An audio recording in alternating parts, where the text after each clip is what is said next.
Salut Saucisse, alors pour ceux qui ont vu la dernière vidéo de la 306 jusqu'à la fin, donc voilà, donc j'avais essayé de vous faire deviner la prochaine voiture où on va effectuer des petits travaux. Donc voilà, donc elle est juste derrière. Et les prochains petits travaux qu'on va faire, ce sera sur une Xantia 2 litres HDI.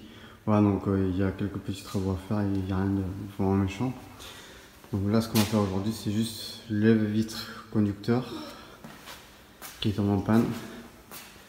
Par la suite, il y aura à faire les flexibles de frein, la révision et voilà, quelques petits travaux encore. Voilà. Bon voilà, on se retrouve à domicile pour regarder un peu ce qui a cassé sur le véhicule. Donc en fait, moi, ce qui a cassé sur le lave-vitre, c'est ce petit graffe en plastique. Voilà, donc il y a le téton en fait qui a cassé ici, net. Bon, j'ai la partie qui est cassée qui est dans la voiture.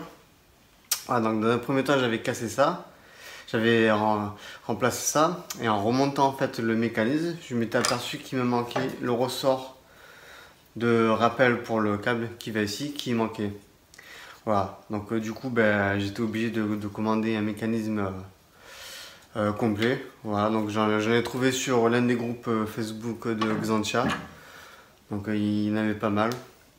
Il y a deux modèles aussi de moteur de lave-vitre. Donc il y a le modèle avec la connectivité de la broche qui est noire, donc avec plusieurs bornes, et l'autre connectivité grise où il n'y a seulement que deux broches au niveau du moteur. Voilà. Donc là on est sur un moteur Bosch. Voilà. Donc je vous mettrai le lien de Stagraph en description. Voilà. Donc ça coûte pas bien cher, il y en a pour c'est vendu en lot pour droite et gauche. 10 € les deux, voilà. Voilà, donc j'ai récupéré le colis. Donc on va ouvrir les colis pour voir. Là dans ce premier colis, il y a le petit cache intérieur du rétroviseur. Donc avec le temps, les tétons se sont coincés. Bon, c'est que du plastique, après c'est normal. Voilà. Donc on va voir tout ça. Par contre, je vais pas ouvrir les colis comme Farine de Blé, qui lui les ouvre avec la disqueuse.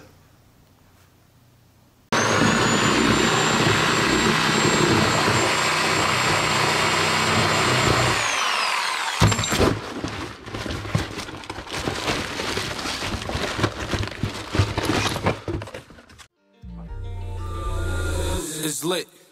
Just take a look at the drip. You boys don't get flyer than this. Roll a dope, yeah, I'm high as a bitch. Wait, it's lit. Get that little bitch a little tip.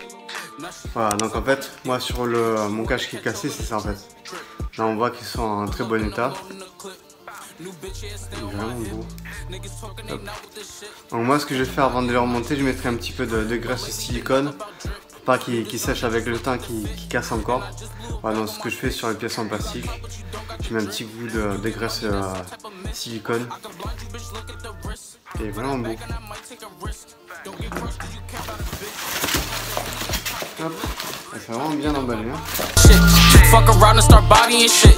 Remember nights we were starving and shit. You my brother, I got you, that's it. We can never fall out by the bitch. We were swimming with sharks and fish. Alors là normalement il y a le mécanisme. Ah, c'est encore bien emballé. Voilà, donc moi ce qui m'a manqué c'est ce petit ressort ici en fait. Là il y a un ressort là qui va ici et qui me manquait. Donc soit j'ai perdu, soit on l'a perdu quand on a démonté la vis, soit je sais pas du tout. Ah, c'est super. Voilà, donc là on se retrouve au box de la Subaru, là où il y a la Xantia. Malheureusement je ne peux pas descendre au box de la 106 avec les grosses voitures. Donc je suis obligé de le faire dans des box sans courant, sans lumière. Alors, on se retrouve face au panneau de porte de la Xantia. On va voir comment retirer ce panneau de porte. Donc pour commencer, il y a deux vis de Torx de 30 ici. On retire le cache ici, ou derrière il y a également deux vis de Torx de 30.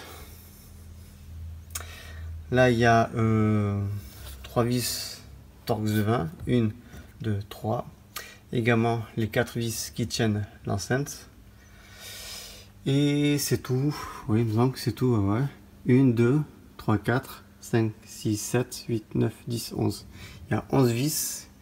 Et après, retirer aussi la connectivité des boutons de la vitre. Voilà. Et après, vous tirez dessus et ça vient. Voilà, donc pour ceux qui veulent retirer la petite agrafe, le petit caoutchouc qui va sur la vitre, donc en fait, il faut juste écarter et non le pincer. Donc là vous écartez et ça vient tout seul. Hop, vous écartez comme ça. Voilà, là vous écartez comme ça et non le pincer. Voilà, donc moi je l'ai déjà sur la vitre avec l'agrafe. Voilà, donc ça je vais garder de côté. Hop, ça servira toujours. Une fois que vous avez dégarni le panneau de porte, vous retirez l'isolant. Bon là le mieux ce serait d'être deux. Bon là je suis tout seul, donc je vais essayer de le mettre tout seul. On va voir. Voilà, le mieux c'est pour mettre en place votre lave-vitre, c'est de déplacer la petite agrafe vers en bas, là où il y a la petite lunette ici. Vous mettez comme ça. Bon là c'est juste pour le déplacer, juste de brancher pour le déplacer. Vous le débranchez. Et après vous soulevez la vitre. On va essayer de le faire ensemble. D'abord je le débranche.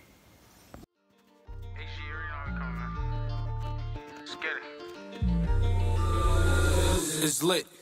Just take a look at the drip. You boys don't get fly in this.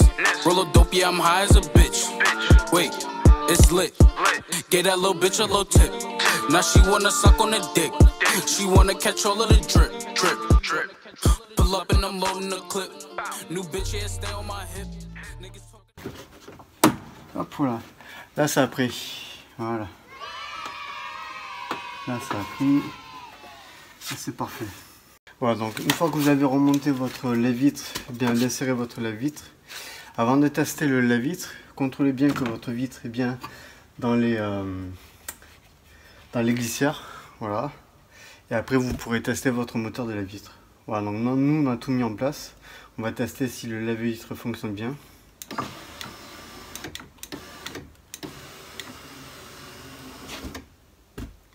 Voilà, donc là ça monte bien. Donc ce modèle est prévu pour les impulsions, donc on va descendre automatiquement. Alors là ça monte tout seul.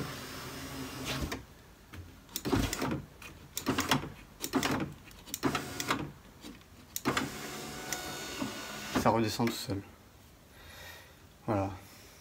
Donc moi ce que je fais pour quand je fais de temps en temps je mets un peu de lubrifiant silicone dans les glissières pour les vitres.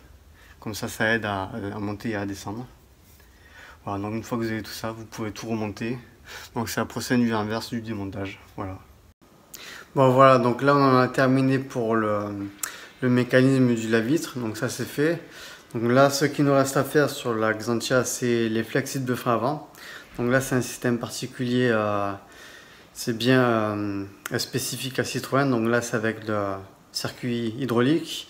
Il restera les flexibles de frein avant, le démarreur, une fuite sur le lave-glace et la révision, donc tous les fluides à faire. Donc je pense que tout ça on le fera chez mes parents là-haut, au calme avec un peu plus d'espace. Voilà. Donc sur ce je vous dis à une prochaine. N'hésitez pas à vous abonner, à liker, à laisser un commentaire. Voilà, donc je vous dis à la prochaine. Portez-vous bien. Ciao.